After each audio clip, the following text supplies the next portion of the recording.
वराह अवतार कथा। जब हिरण्याक्ष का वध करने के लिए विष्णु बने वराह। एक बार ब्रह्मा जी के मानस पुत्र सनत सनकादि भगवान विष्णु के दर्शन करने वैकुंठ धाम पहुंचे।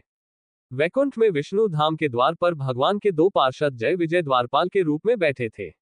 इन दिगंबर साधुओं को देखकर पहले तो उन्हें हंसी आ गई, फिर पूछा, आप लोग कौन है? ऐसे नंग धड़ंग यहाँ कहाँ चले आ रहे हैं?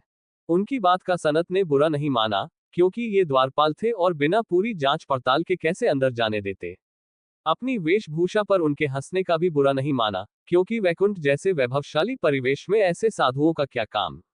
उनके प्रश्नों का उत्तर देते हुए उन्होंने कहा, हम सनत कुमार भगवान विष्णु के दर्शन करना चाहते हैं।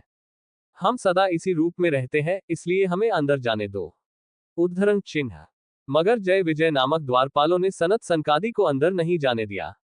इससे ऋषियों को क्रोध आ गया कि इन द्वारपालों को इतनी भी समझ नहीं कि ऋषियों साधुओं के साथ कैसा व्यवहार करना चाहिए। क्रोध में उन्होंने शाप देते हुए कहा, तुम दोनों ने देवों के साथ रहकर भी दैत्यों जैसा व्यवहार किया है, इसलिए अगले जन्म में तुम दोनों दैत्य कुल में जन्म लोगे। द्वार पर इस विवाद को सुनकर भगवान विष्णु स्वयं बाहर आ गए और सनत सनकादि को आदर से अंदर जाने को कहा। उधर जय विजय को दुखी देख भगवान विष्णु ने कारण पूछा तो उन्होंने अपने शाप की बात बताई। भगवान विष्णु ने कहा, उद्दंडता का फल तो तुम्हें भोगना ही पड़ेगा। असुर कुल में तुम्हारा अगला जन्म अवश्य होगा। इतनी चिंता मत करो, तुम मेरे पार्षद हो, इसलिए इसका पुण्य भी मिलेगा। मेरे द्वारा ही तुम्हें दैत्य योन से मुक्ति मिलेगी। सनत सनकादि भगवान के दर्शन कर चले गए। जय विजय की मृत्यु होने पर उनका जन्म कश्यप ऋषि की पत्नी दिति के गर्भ से हुआ। दिति दैत्य कुलों की माता थी, अतः उसके गर्भ से जन्म लेने वाले जय विजय का नाम इस जन्म में हिरण्याक्ष और हिरण्यकशिपु हुआ। उन दोनों में प्रबल आसुरी शक्ति थी। उन्होंने अपने उत्पात द्वारा आसुरी शक्ति के बल पर आसुरी राज्य स्थापित किया। उन्होंने देवलोक पर भी आक्रमण कर देवताओं को भी त्रस्त कर रखा था। उन्होंने घोषणा की कि अब से उनके राज्य के सारे यज्ञ उनके ही नाम पर होंगे। देवों को कोई यज्ञ भाग नहीं मिलेगा। किसी भी देवी देवता या ईश्वर की पूजा आराधना के बजाय उनकी ही पूजा होगी। देवगण कभी यहाँ पहुंच ही न सके, इसलिए मैं पृथ्वी को ही पाताल में पहुंचा देता हूँ। ये निश्चय कर हिरण्याक्ष आसुरी शक्ति के बल पर पृथ्वी को रसातल में ले गया। इससे सारे ब्रह्मांड में उथल पुथल मच गई। सृष्टि का नियम भंग होने लगा। चतुर्दिक हाहाकार मच गया। ऋषियों मुनियों तथा देवताओं ने मिलकर विष्णु से प्रार्थना की, भगवान देखिए इन दो महापराक्रमी असुरों ने क्या किया। देवताओं का यज्ञ भाग छीना, पूजा पाठ धार्मिक कर्मकांड समाप्त किए और अब तो समस्त भूमंडल को ही रसातल में ले गए।